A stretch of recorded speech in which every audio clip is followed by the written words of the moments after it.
Hello and welcome to Women's Biz Podcast. I'm Annie Gibbins, founder and CEO of Women's Biz Global, and I invite you to get comfortable and listen in on candid conversations I have with fascinating women from around the globe. Business leaders, entrepreneurs, humanitarians, athletes, and a whole lot of regular people. Tune in as they let their guard down and open up on aspects of their business and life journey, how they measure success, and what they have learned along the way. These conversations aim to inspire you to embrace opportunities and possibilities beyond the limits of your imagination. Reclaim your power, strength, and vulnerability. Stand in your truth and propel yourself towards the life you dream to live. Hello, everyone. Welcome to this episode of a Women's Biz podcast. I'm so thrilled to have you join us today, as always. And I love your feedback when you've been giving that via the so many different platforms that we are streaming on, audio platforms, and also YouTube and my LinkedIn Live. It's just so great to be able to connect with all of you. And today I have a lovely guest. Her name is Nancy Marks. Welcome to the program, Nancy. Hi, Annie. I'm so glad to be here. So wonderful to have you here because I'm really excited about talking about your business, which is Glass Arts Collective, because we get to talk about how we can turn a hobby into a business. And I know this is just such a huge topic of interest for women in business, particularly because it's such a big jump to go from a side hustle, something that is a passion project, to actually can this become the real deal. So I'm hoping you're going to inspire a lot of our listeners today. How about we kick it off by telling us a little bit about your business now, and then we'll backtrack a little bit on how it actually came into being. Okay. So I opened up Glass Arts Collective 4 years ago, and it is a dream come true. It's a glass classes in fused glass, stained glass, and mosaic. And we have a gift shop and a little bit of a gallery, and a lot of humor. Why do you need a lot of humor? Well, unfortunately, when my doors officially opened, it was 5 weeks before COVID hit. And being in Southern California shut down 5 weeks after I opened. Disaster. Absolute disaster. But you're still here, so you must have done something right. Well, I think that getting over right away any doubts or all the things that wanted to trickle up, the ego in the way, and, oh, how could you have possibly opened at this time? When I kind of just said, hey, stop bad self-talk. That is the worst thing you can do, is that self-talk that puts yourself down. And remember how much I wanted this, and remember all the reasons I knew this was the right thing to do. And so I used a lot of that time to do all those things in your head that, gee, I wish I had more hours in the day. Yes. I found those hours. So it gave me a chance to run through a lot of things. It gave me a chance to do more work. So I had more art created. I tried a lot of new techniques that I had never done. And I had the privilege of, when they allowed retail to open, my gift shop could be open. And so I met a lot of really, really nice people who were excited to be able to come here when classes could start again. Fantastic. So you get to do your classes. You also get to shop there because you've got a retail shop. Did you immediately start with an e-commerce store because you wanted to be able to sell across the states and hopefully globally? Or did you actually have a view of, no, I just want to have my own place? I did not have an e-commerce site because I didn't know how to do it. Yep, fair enough. So one of the things I accepted is I don't know it all. I don't have to know it all to get started. What's important is that I have the right mindset, and the right mindset is I can do this and people will enjoy it as much as I do. And the e-commerce came along earlier this year, actually. And it is slow to start with, as you would expect with any business of any kind. People have to find it. but it is starting to be found. I thought it was a Mm. hidden gem, and oh my gosh, I'm being found. It is super exciting when you hear that little ping of an order coming in online, Oh, for sure. sure. And I actually love what you've shared there, Nancy, because I think that's a real gold nugget for our listeners, that, you don't have to have it all set up perfectly right from scratch, because it is a learning curve, particularly when you've come from a different background. You might not have done business before. You may have worked, in a normal sort of desk job. There's just so much to learn, and it's so brave and bold. And so these things can actually come, a couple of years down the track when you're actually more confident, I'm assuming, in the day-to-day mechanics of what you're actually running. And then it's like, right, now I'm going to tackle e-commerce. So we'll park that one for a little while. Okay. I'm assuming you have been an artist for a long time. Was it from childhood? Did you always dream of actually having a store? Why glass? These are the questions that are brewing in my mind at the moment. Well, I've got some great answers that you aren't going to expect. Um, I loved coloring and coloring books. As I got a bit older, I didn't feel I had a creative bone in my body. I didn't feel like there was anything that I was connecting with. My dad and my sister are very creative, and I'd watch them and draw and paint, and oh my gosh, they were incredible. So, I tried to follow along. No. So I went into a corporate environment, being a geek. And for those who don't know, that means I got into technology. And so I did sales, I did operations, I did a lot of different types of jobs, and none of them required creativity, which is perfect. And then as years go by, and a lot of years go by, I was getting ready to retire. My parents moved from Massachusetts, where it was really cold, to California so I could be with them more. And at the facility that they were staying at, it's an assisted living facility, someone was coming on site and giving classes on glass art, fused glass art. And I'd never heard of it. So just timeline wise, this was 6 years ago. Amazing. Absolutely amazing. So I begrudgingly decided I was going to take a class, mostly because I wanted it to have something else to do with my mom. And I knew mom wouldn't care if my work wasn't perfect. It wasn't great. It wasn't whatever. Mom would be excited to do something with me. And that was my motivation. And I took my first class and I fell in love with it. It was my place that I was missing. I didn't know anything about it. I tried blown glass afterwards, and that wasn't it. I've done stained glass and mosaic now, and fused glass is truly my passion. And I am having a great time. But I did go through the imposter syndrome because it hasn't been that long. I opened a studio 2 years after I learned how to do fused glass. I knew I didn't have to know it all. I know how to run a business for the most part, the important parts. And so I conned my friends into helping me get started. And they knew more than I did. And I was thrilled to have their help. And they were thrilled to help me because they don't want to start their own business. So it was a great friendship going and starting off. And I'm still learning marketing and publicity. I'm learning still. And it's amazing.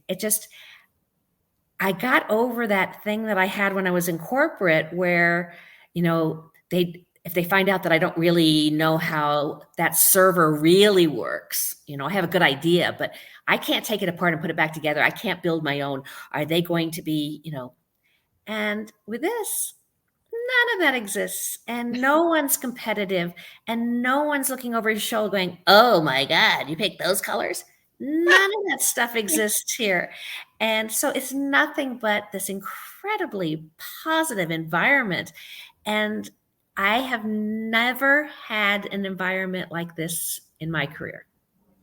Isn't that fantastic? It's so fantastic when you can just feel the delight. It's like a dream. Sometimes it's annoying because you go, "Oh my gosh, if I'd known this earlier," but you didn't. And we all kick ourselves going, "Oh gosh, if Yes. I'd worked this out." But you know what? Hindsight's a great thing. It wasn't the right time, listeners. You've had the journeys for a reason, but you can get to this time at any stage of your life. And that's what I love, that you can actually just pause and go, here you were thinking, oh my goodness, retirement's next. And then you can just start something and go, seriously, do I get paid to be here? It's just too good to be true, because you're actually then creating this new hobby, learning to love it more and more. I love what you said there, that you'd only been doing it 2 years, because this is another big block for people. They think, oh, well, I have to be an expert, or they compare themselves against all these other people who are the gurus in this space. Whereas you don't need that. You just need to have a product that someone else is willing to buy, that they value what you have. And longevity doesn't mean that you're better at that. It actually, sometimes you can just do the same boring thing for 10 years. It may or may not be the differential, but what people want is someone who just loves their work and wants that work enjoyed, appreciated, valued by someone else, because you want them to go out a very delighted customer. Agree? Absolutely agree. It took me a little bit to actually be able to say comfortably, I'm a glass artist. And then people were like, are you selling your art? Because this is beautiful. And I'm like, yeah, I guess I am. And it took 2 pieces. I couldn't say it after the first one, but the second piece that sold is like, I am a glass artist. And I'm trying all kinds of new techniques. I know that a lot of different glass artists out there, and they've got their techniques down really, really well. And they do beautiful work. And I'm excited because I don't have a specific technique that is my favorite. I love so many of them. So I'm mixing them and I'm bringing different ideas to them. And from having a somewhat technical background, things make sense. Like, I don't care that somebody said you can't do it. Why? Who am I to not believe that? I don't have to. And I have that go for it attitude. I'm going to try it. And some will work and some won't. Exactly. And that is a common trait amongst successful people. I interview people from all around the world, and they've got to get to that place of, you know what, I might not know, but I'm going to enjoy the learning. I'm going to pull things apart, see what it looks like from all angles, try, see what works, what doesn't. They're happy to fail, but fail forward. And that's what you're sort of saying there. Also, to get in that position of comfort that, it's okay if it doesn't work out perfectly, if I try this new technique and it's not the best, because I will learn from this experience, or I'll be able to understand why it's not as good as one other. Whereas initially it's like you're learning something, you're wanting to go exactly the way you were trained, Right. So you go from that perfect model, but perfect only gets you to be as good as the person who taught you. It doesn't allow that next level of creativity. So I love that you shared you were told you weren't creative, because you're super creative. Yes, I am. And it's really exciting. And I didn't have to be all my life, but boy, letting this other side of my brain start being in charge is eye-opening. And I laugh because I'll say that I'm floating on a cloud, and I'm not afraid to say that out loud. I feel that way because I'm having so much fun. And watching someone come in and tell me that they don't have a creative bone in their body and they don't know how they're going to do. And I said, by the time you pick up your piece, because it has to go into a kiln. So fused glass is made with at room temperature, really comfortable. We have a great time, but it's put into a kiln at night, similar to a ceramics kiln. And it's about an 18 to 20-hour cycle for the most part. Wow. So they can't pick it up that day. But when they come back in, I ask them to open it here, because it's in a bag. And they open it. I said, see, you'll never be able to say you don't have a creative bone in your body again. And they'll look at me and go, you're right. And they're just staring at it. I've had people say, this isn't my piece, because it's too good to be true. Yes.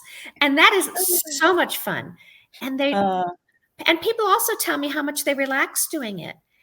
there's so much anxiety and so much ugly stuff going on in the world. To be able to come in here and have this little sanctuary where you can actually do something and enjoy it and feel really good about who you are, be appreciated by the people around you, that's quite a gift. It is such a gift. I tell you what, and it doesn't just change them from that moment. It'll have then the ripple effect through their whole life. I know this because, and I've shared this on the podcast before, so sorry to our regular listeners, but when I was a kid, I brought home some crappy piece of art that I'd done. And instead of, me getting the message of, oh, it's beautiful and you'll keep getting better, I got told, we're not a creative family. We're not artistic at all. Like a blanket statement. So then I just went, oh, well, I don't do art. Like it actually just made it so I spent the next 20 years going, didn't ever try to doodle, didn't do anything because I don't have that skill, right? And it wasn't until I married my husband and then just started going about our adult life. And he goes, gee, for a non-creative person, you're super creative. And it was really, I was stopped in my tracks because I went, oh, you think I'm creative? Like I just had never questioned it. And when you actually start having positive experiences like what you're providing to your customers, it'll make them go, oh my gosh, I created this piece of work, but it'll also change the rest of the way they approach their life, right? Because that's such a huge block. It will have a ripple effect. So congratulations to you for having this amazing impact on people around the world. I really hope that like I was. Yeah, I really hope that people, I realize not everyone's going to be in the Los Angeles area, but there are fused glass artists all over the world. Just check out their work. A lot of them have classes, or pick up some other hobby, even just coloring, grab some colored pencils. Don't worry what someone else is going to say. This is for you. This is for you to just let some creativity out and just let it flow. Don't think, oh, I can't do this. I can't do that. Nope.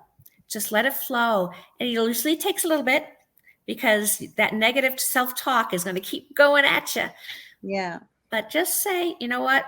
Nancy said not to listen to the negative talk, and I'm not going to. I love it. I love it. And that's it. When you allow yourself to immerse yourself in the flow, then the crazy stuff happens of, you know what, you start loving it more, you become braver, more calm, and it's incredible what comes about. Or you might just be a slow progressor and that's okay. Or it might not even be your thing, but like you had to then try a few things to find out, well, what is it going to be? I absolutely love that. Exactly. So that you don't have to have it all down concrete. I have so many people who share with me going, but I don't know what my thing is. Like I want to get the thing, right? Everyone wants to be the expert of their God-given gift. And I go, you know what? You're going to have a whole lot of things to choose from. It's actually just to start leaning into that type of area, whatever it is for our listeners today, and then just start trying. So if it's music, try a few instruments. If it's, if it's doing art with different, products, tools, elements, mediums. Oh, there's so much. Yeah. Just try, So what has it been like for you? You said before you loved fused glass, but you've then gone and tried other things. Is that because your customers then come in asking for those other things? Or is it because you're at a stage you go, you know what, I'm pretty comfortable in my skills now. I think I'm going to start expanding. Well, some of the people that I started with, my friends that were helping, knew mosaic and knew stained glass and said, well, the tools are going to be pretty much the same, the basic tools. So why don't you offer more than just fused glass? I said, because I don't know them. And they said, well, we do. I said, oh, you want to help teach? They said, sure, we'd love to. And that's how the other one started. And then being with my friends and having some free time, I tried them.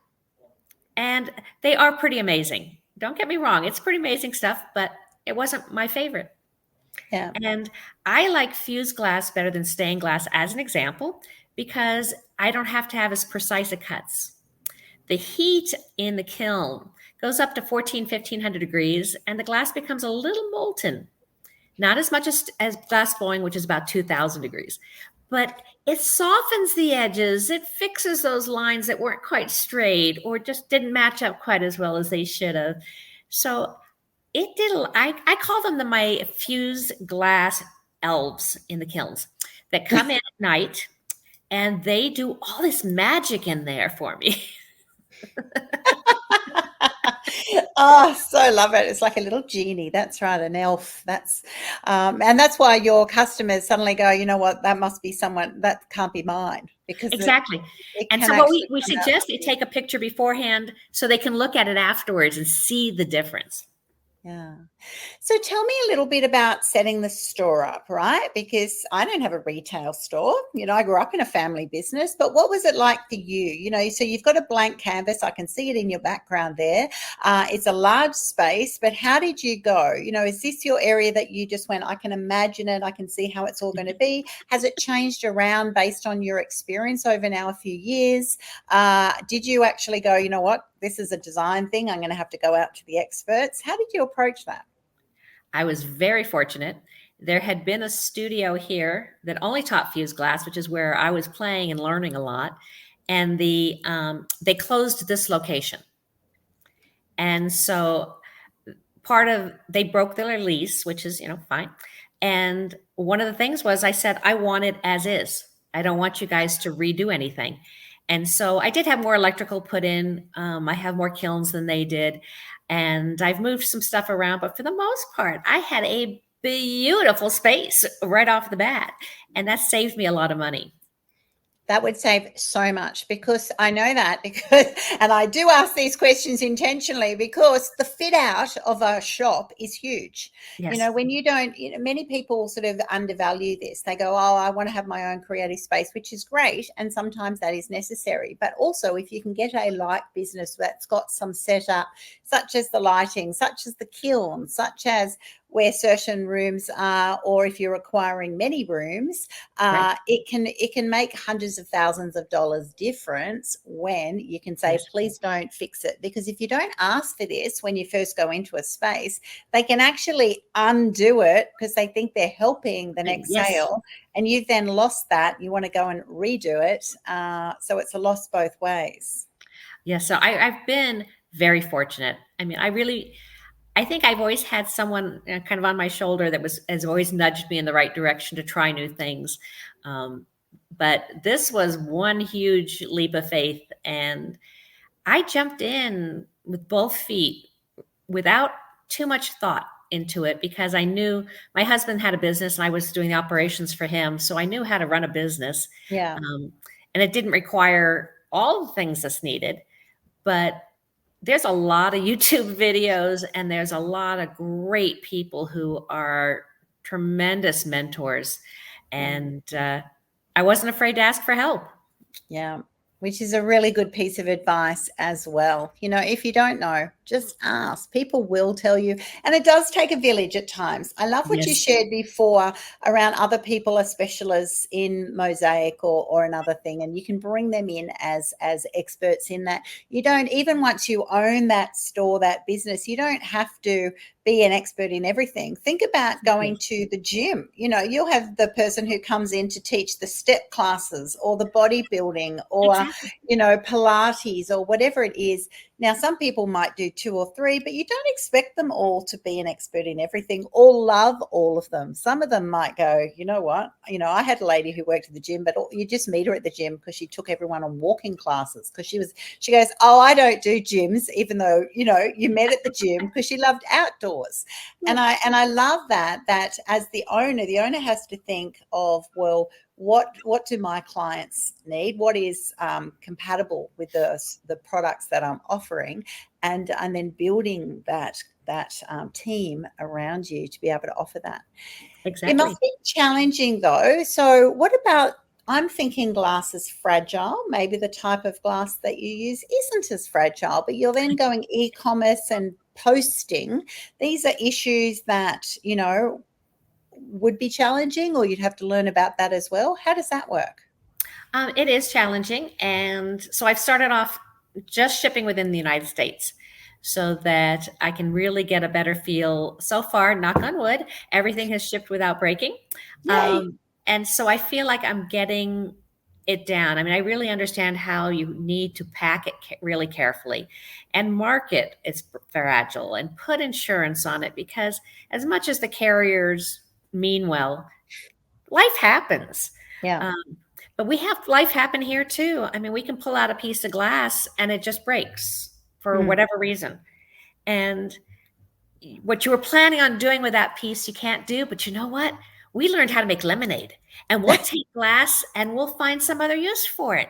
And we'll find something else that we hadn't thought of at first. And you Mm. get over that hump again of the negative self-talk, like, ah, why did this have to happen? And then you go, wait a minute, I don't listen to that voice anymore. And you go, what can I do with this? And all of a sudden you've created something completely different than you started with.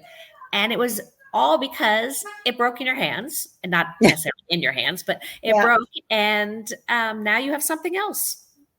It's new And you just go opportunity. with it. Absolutely. Absolutely. Is it a different clientele? How are you approaching that then? Obviously, I love what you said there, that you do the insurance and you do the great wrapping, because sometimes you can think as a business owner, you look at the margins and you can think, oh, but it'd be so tempting not to do that because I'll make more profit. And how often would it really happen? But you're wanting that customer satisfaction. It's always you got to weigh up the pros and cons of both. And ultimately, your business is building and being successful because they come to them in a timely fashion and not broken. And if there was an issue, it could get tracked and followed up. And so it's that customer feedback is gold. How are you then finding, you've got different clients there, the people who would come through your store because they live in the area or they've done a course with you and therefore know you, they get that brand and energy and pure love. So that journey that you've had, only a year now into that e-commerce side of the business, though, that's a whole different space. So you're still learning that. How do you intentionally put that element of Nancy Marks into the e-commerce cyber world? Well, part of I built my own website, and part of what I have on the website are little videos that I'm talking to my customers. Yeah. And I'm playful, I'm fun. I don't have a script in front of me. I just kind of talk off the cuff and with my silly personality. And a lot of what I get is word of mouth. I have friends referring friends. And so sometimes friends are bringing friends in because they're from out of town and they wanted to do something different with their friends who visited before. Mm. And then their friends go home and it's like, oh, I saw that. And I just can't forget that I saw that. And they'll call me and they'll ask if I still have it. So I'll make sure it's the same thing. They can look on the website, but sometimes they just like that personal touch. Yeah. And I'm thrilled to help any way I can. I love talking to people. I love helping people. I love the reactions. The energy I get from other people is just so incredible. And one of the things I also have here is Open Studio memberships. And my Open Studio members are my secret sales force. So they are constantly talking about the studio and sharing all the things that they're doing with their friends and family. And lots of people are getting gifts that are fused glass from them. And so that spreads the word really well. And one of the things I did change after I opened the studio was that I recognized that my Open Studio members are making a lot of things and they don't know how to run a business and they don't know how to do the Etsy and how to do all the marketing and everything else. So I allow them to put things in the gift shop too. So instead of just being one artist that you're looking at, you're actually looking at more than 11 artists in here right now. So it's kind of nice because it's such a variety of styles and colors and palettes and taste, and everybody's inspired differently. So you come in here and it's just, or you look online, hint, hint, you'll see a lot of different things. And I'm hoping in 2024 that I will go international with the shipping. Oh, I'm feeling it for sure. Why not? If you can do something, and I love the stepping stones though, that you haven't rushed it, and I really admire that, because some people will be going, oh yes, I wouldn't dare to until I'm sure, and other people go too big too soon, and what's going to happen if you do get a ridiculous amount of orders, and can you actually process that? So everything affects your brand. So I think those stepping Absolutely. stones are so important. I love what you've done there to, as a concept, to expand your shop as well as support the people who are actually coming in. So, if they go and set up their own store, they then become your competitors, and that's okay if you're comfortable in what you've actually got. So go Exactly. out and do that, because once again, they'll have their own style and attract those own people. Absolutely. But not everybody wants to do the whole shebang, as I'll call Right. it, right? They Right. might not be bold enough, brave enough, think I'll turn my hobby into my main business. I'm Right. actually just happy having a little side hustle along this, side of which you'll Yeah. get a commission on. And so it's a great idea, and that's a really good one for our listeners to be thinking about as well, is can you be like an affiliate partner? Can they be affiliate partners of yours? Yes. Because that's it. They're going to tell all of their friends that their products are in your store. Exactly. Absolutely golden. Yeah. Yes. So what's your advice to listeners today who are thinking, you know what, I would love to I'm sitting in corporate and I'd love to turn my hobby of passion into a business? What would be your advice to leave them with today? I think the important thing is you have to try it. If you really truly believe it and it's really one of those things that you just feel so strongly about, you can try it. You don't necessarily have to start with a storefront. I mean, there's a lot of other ways to do business nowadays that doesn't require that big an investment and get started. But you're going to want to have a bit of a nest egg. I mean, unfortunately, people who get on Etsy or some of these other buying sites, you don't automatically pop up and all of a sudden you have all these people looking at you. They have to find a way to find you. So Mm, you really need to understand that it's going to take a little bit to get started. And I didn't expect the pandemic to hold me back a bit, but again, I looked at it from the right way, I feel. And that little voice, I keep squelching it. It keeps trying to creep up on me. And I'm just like, no, this was important to me. I really knew this was the right thing to do. And I mm, did it. And I'm so fantastic. proud. You should be. Congratulations to Thank you. And you. and if you can do that through the pandemic and be positioned where you are at the moment, then seriously, listeners, anyone can. And that's it. Start it as a side hustle. Start selling through someone else, building your brand name. There's advantages and disadvantages of what we've been talking about today. Setting up a store, a lot more expensive, but then you get a brand name, you get people who love you, and it's easy to then go online.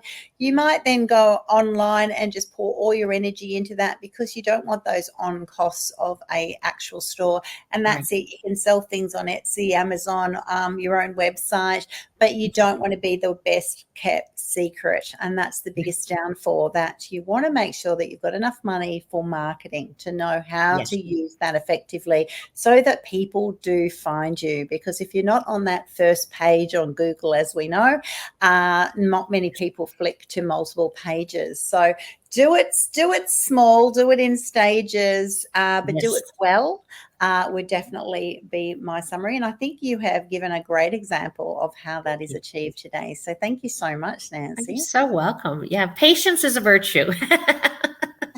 Absolutely. And if people are over your way, where are they going to find you? Actually, it's in Westlake Village. I am northwest of Los Angeles and on the way to Santa Barbara. So people usually know kind of that combination as they come out this way. And even if you just want to stop in and say hi, and where you saw me and you heard me with Annie, this would be great. I would love to hear that. And any feedback you guys have for me, I would love to hear it. Fantastic. So if you're in the area, drop into Glass Arts Collective. Definitely say hello to Nancy. She will be thrilled to see you. She'd love to show you the art. You might even stop by and do a class. And and I would also love your feedback just on from a business perspective. Today's conversations really revealed a whole lot of little gold nuggets for us on how different people approach their business startup.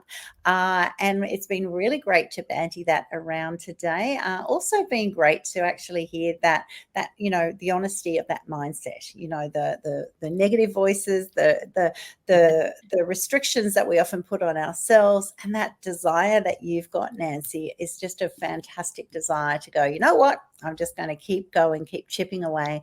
And that's what I encourage all of our listeners to do today. Yes. So thanks for sharing with us today, Nancy. Thank you so much. I really enjoyed it. Thanks so much for tuning in to this episode of Women's Biz Podcast. I'm Annie Gibbins, founder and CEO of Women's Biz Global. And if you would like to fast track your future success, pop on over to womensbizglobal.com, where you can find out how our coaching, media and publishing opportunities are helping women just like you to become and be seen as the trusted authorities in their niche. Inquire today and start reining in the abundance you desire.